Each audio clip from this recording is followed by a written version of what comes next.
Crystal, and welcome to my kitchen. Today we're going to make a farro salad, and this is a vegetarian dish. I first started making this dish about a year and a half ago. My good friend Tony, who also loves to cook, turned me on to this. And you'll see that it's pretty easy to make. But before we get started, I just have to say, it's been a little bit of a stressful week. So I'm going to relax while I'm cooking with a glass of wine, like my sign says above the stove. I cook with wine, and sometimes I add it to the food. Well, today's one of those days where we're just going to enjoy a glass of wine while we're cooking. So I hope you'll pour a glass of your favorite wine and enjoy it with me. Okay, cheers. Okay, so what is farro? I didn't really know what it was before, but I learned it's a grain. And this is the one I'm going to be using today for our recipe. Okay, there's a couple of different ways you can prepare it.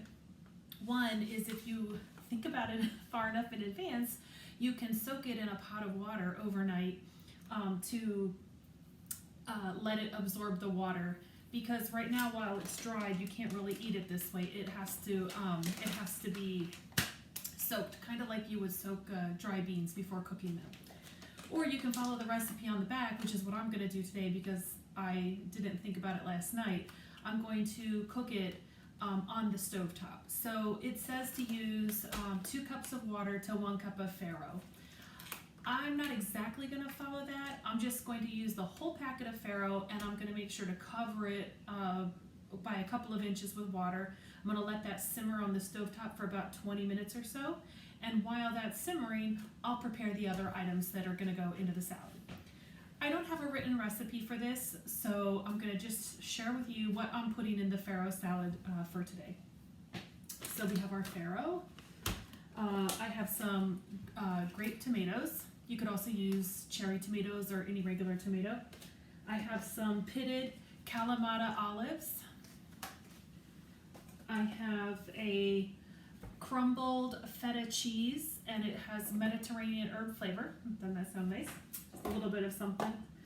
I'll put in some fresh chopped red onion,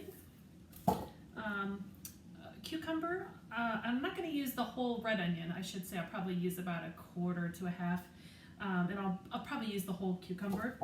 I've also got 1 fresh ripe avocado. And the thing about avocados, being from California, you remember, I love avocados. We eat a lot of avocado in California. And when you're picking your avocado, you really, I try to buy ones that are really firm at the store, and then I'll set them on my kitchen windowsill here, one at a time, to let them ripen. And you want them to just be soft enough so that when you press on it, it has a little bit of give. You don't want your finger to go all the way through it. You don't want it to feel super mushy, but you want it to have just a little bit of give. Okay. And I had a bag of frozen peas. So before I started the video, I just cooked them in a little bit of water in the microwave, covered, to reconstitute them. And then I cooled them off with cold water so that they wouldn't keep cooking and get mushy. So this is what I'm going to add to the farro salad, and let's get started. Okay, so first I'll start by putting the farro on the stovetop.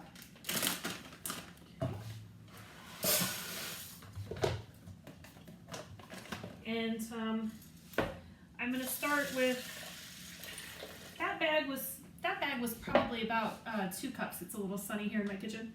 And I'm just putting enough water in to cover it cover the farro about 2 inches. Now, the farro does not need to absorb all of this water. I'll just probably put extra. The way I think of it is, think about when you're cooking pasta. That's kind of what we're going to do here, except for instead of only cooking for a few minutes, we're going to cook it on like a low to medium heat for about 20 minutes. And in that time, we'll be able to prepare all the other ingredients that are going to go inside. So you start by first bringing it to a boil, and then once it comes to a boil, then we'll turn it down and let it simmer at a lower temperature. And I'm going to go ahead and just put the lid on it, and hopefully I don't forget about it. Oh boy, it's really, that late afternoon, the sun is really coming in. Okay, try to step back a little bit. Okay, so let's go ahead and get started. First, I'm going to drop in my peas. Okay. And then with my tomatoes, I'm not going to use all of these. I'll probably use about half of the container. I'm just going to drop them in my colander here so that I can rinse them. And then I'll slice them in half. I always like to rinse all my fresh vegetables before I use them. Hopefully you do that too.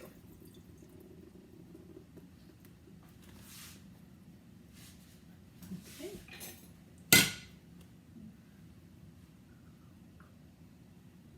I don't know what kind of wine you like, but I like dry red wine.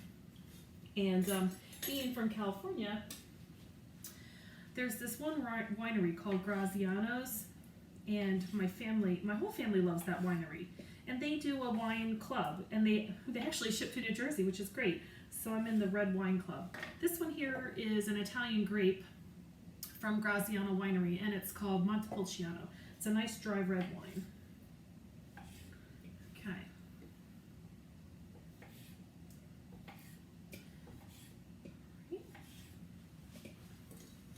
We're almost done. You'll see that this recipe doesn't really take too long. And then the last thing we'll add to the recipe that I hadn't yet mentioned is an Italian dressing, because, you know, farro being a grain and all these yummy ingredients, you need something to bind them together. That tomato was bad. So that it's not dry when you eat it. So I have an Italian salad dressing that I mixed up myself, and I think that'll go nicely with that. Okay.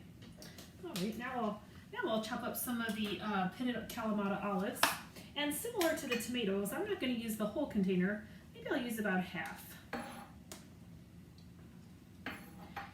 For the peas that I already put in, those were fresh frozen sweet peas. And I put in, I think I put a cup and a half was what I used. Okay. And with my olives, I like to just cut them in half. You don't have to. You could probably just put them in whole if you wanted to. I think it just kind of makes them go a little further, and then they're a little easier to pick up with your fork when you're eating.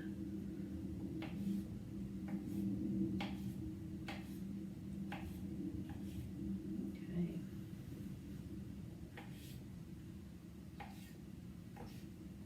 Move this out of the way.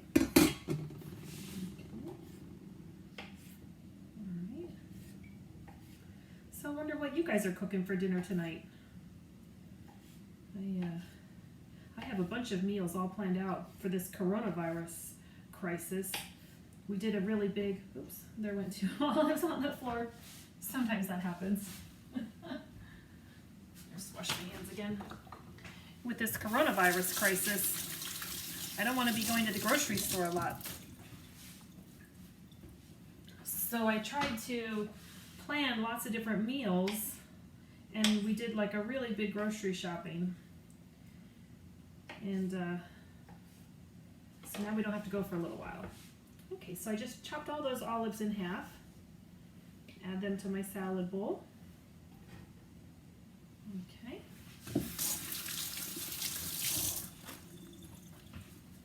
All right, and now I'm going to peel my cucumber really quick. And I don't peel it all the way. I leave a little bit of the skin on. It doesn't hurt.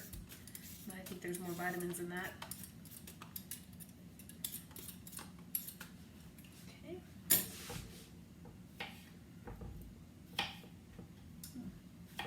Always check your vegetables too.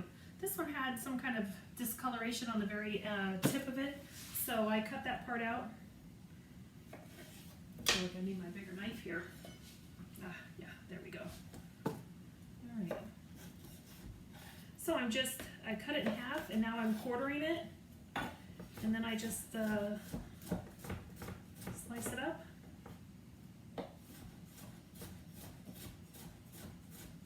And let me check the farro real quick. It's bubbling and boiling vigorously, so I'll turn it down a little bit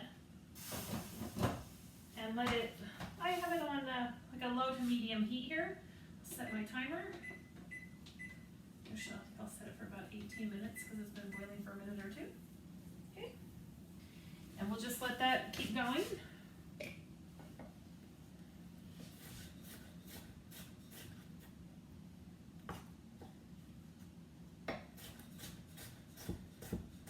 I think I told you in my pizza video that my friend George just recently sharpened all my knives with his electric sharpener, and they are super sharp now, which is such a pleasure.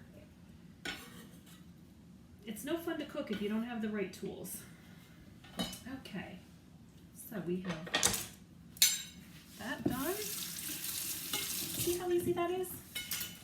Now we'll do the onion. Like I said, I'm probably only going to use about 1/4 to 1/2 of this. So I think I'll just cut it in half. I'll put that half back in my bowl. Okay, I'll take the skin part off. The reason I'm using a red onion instead of a yellow or a white onion is when you're eating raw onion, I like the flavor of the red onion, and it seems to be a little bit more milder, a bit more mild than. I'll turn the Farro down. I'll take the lid off a little bit there. Seems to be a little bit milder than like a yellow onion. So I think it's just better for when you want to have raw onion in a salad. Red onions are also very good on the grill. Okay, so now we'll just chop this up and then throw that in the bowl as well.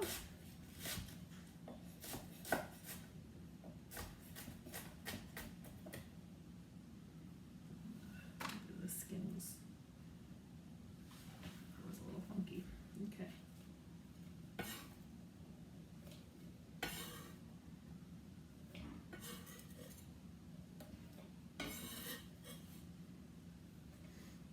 That smells good. Okay, and then we'll go ahead and do the avocado, and I'm going to add the whole avocado.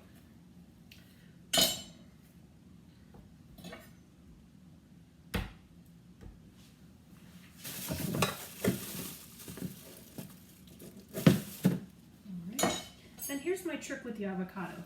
I take a butter knife and I make lengthwise slices. And oh, I wish you could see this or avocado a little better. It is, whoops, the sun coming in is a little tough. It is just perfect. Check out the color, the nice green color, no brown discoloration. It still has some firmness to it. Now I'll do some cross slices so that it has like lots of little pieces that look like bite-sized pieces, because I did slices in both directions. And I just take a big spoon and scoop it out, and it's all in bite-sized pieces. Yeah, growing up in California, we always had a lot of avocado because they grow a lot of them in Southern California. And we love to have avocados on our bagels, avocados on toast, avocados on our sourdough bread sandwiches. It's not as popular out here on the East Coast. Okay.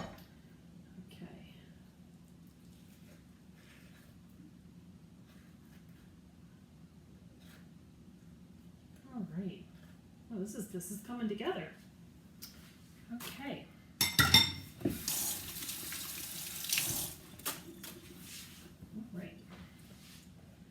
Yeah, well, I'd already opened this up a little bit, so now we're just gonna add some of this crumbled feta in here.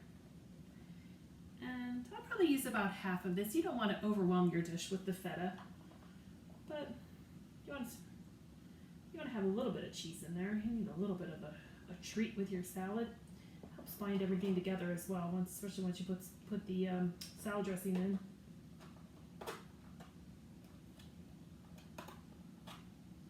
Okay, I think that's perfect.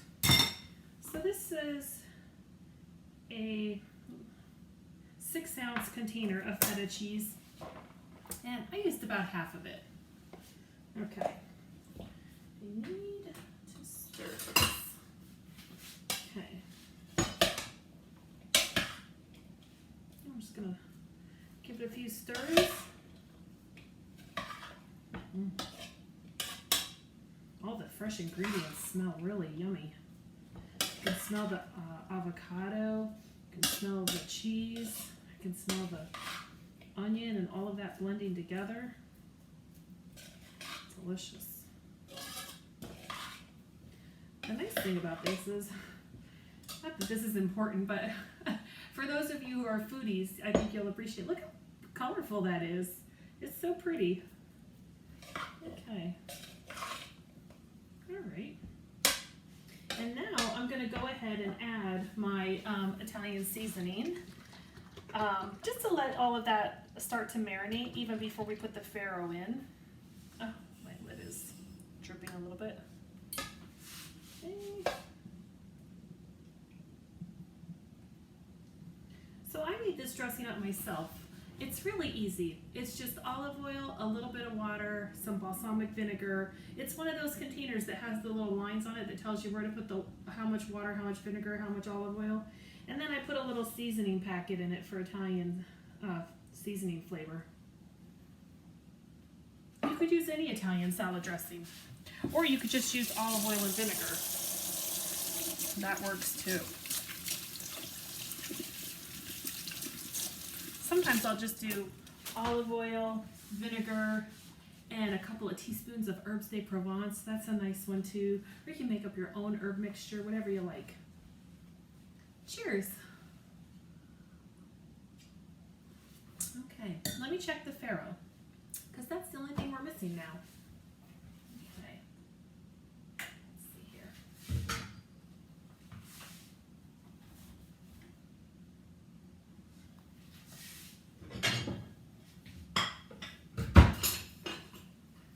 Give it a little stir.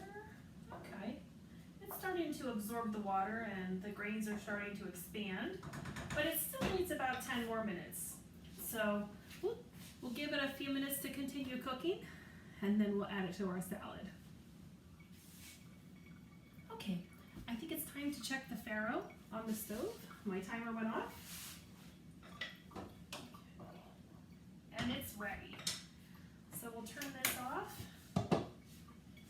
And then what I'm going to do is I'm going to pour it into a colander to strain it, because it is a little bit dirty. You can rinse it beforehand, or you can rinse it when it's done cooking.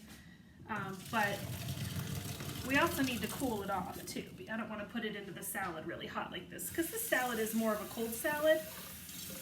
So I don't want to put the steamy hot farro right into the salad just yet. So we'll kill two birds with one stone here. Okay. I'm going to let the cold water run on top of it. Let it cool off a bit. And I'll just stir it. And it has almost doubled in size. So kind of like pasta or rice when you cook it. That's exactly what we wanted.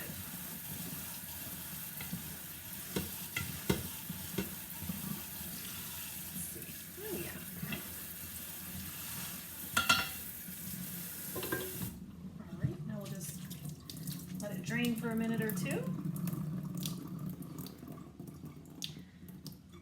So even if you've never tried farro, I hope you'll try this at home.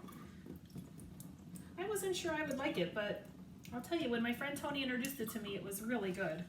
It kind of absorbs, it's kind of like cooking with quinoa or similar grains, in that it will absorb the flavors that you mix with it. It doesn't have a real strong flavor on its own, which is great, because you can just, you can put it with just about anything and it'll taste good. Okay, so let me show you what it looks like now. You saw it when it was dry, and see how it's all expanded. And as I mentioned, the quantity is almost double what it was before I put it in the pot.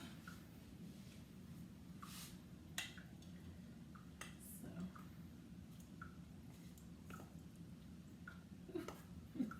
I just barely have enough room in this green bowl to hold all of this.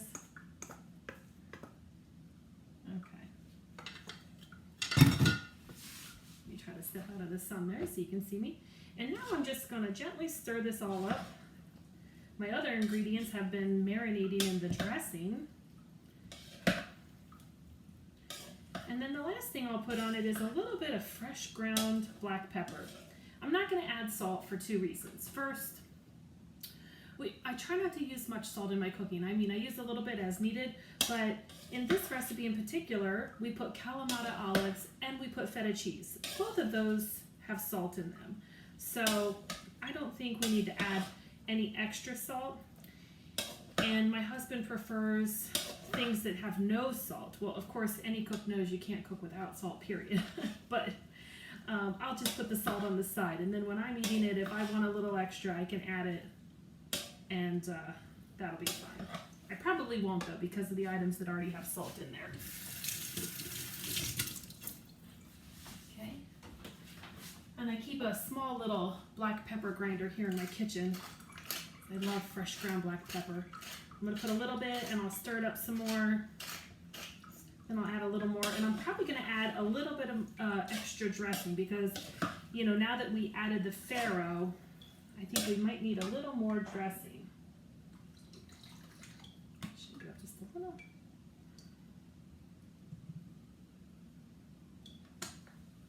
Okay, I'll put a little more pepper.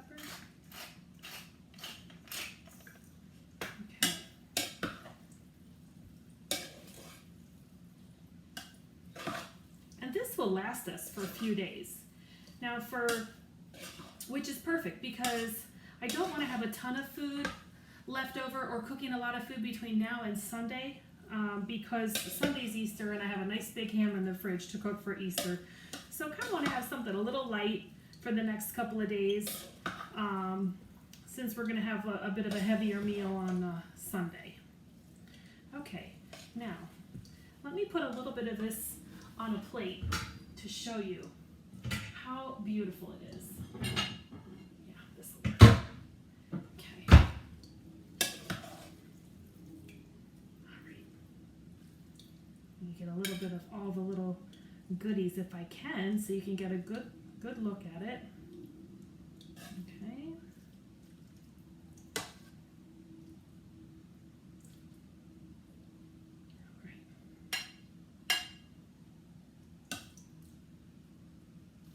Okay, so let me show you what it looks like now. Look at that. Doesn't that look great? I can't wait to try it tonight. And as a matter of fact, maybe I'll just take one little bite now. You should always test your cooking to make sure it came out good. Let's try it.